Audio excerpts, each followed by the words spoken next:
Mi nombre es Aroa Fernández y soy la directora de la formación de Nutrición Emocional y Alimentación Consciente que se imparte aquí en el Instituto Valenciano de Terapias Naturales.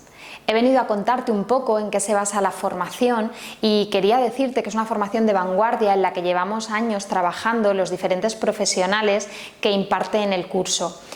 Nutricionistas, naturópatas, psicólogos, médicos, toxicólogos. Estos profesionales ponen a tu servicio tanto sus experiencias como sus conocimientos.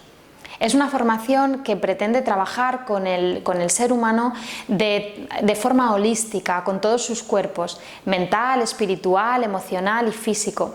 Por eso la formación se divide en bloques donde podremos trabajar todos estos aspectos, de forma que pasemos por la bioquímica, la anatomía, la fisiología más básica, hasta una parte más intangible, como puede ser los beneficios de la meditación o de una alimentación emocional.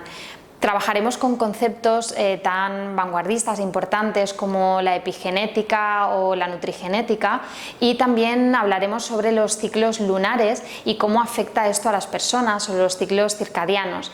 Tocaremos un poquito de la medicina tradicional china también para ver cómo afectan los órganos y las emociones con las estaciones del año. Bueno, todo esto y mucho más es lo que vas a poder encontrar en nuestra formación.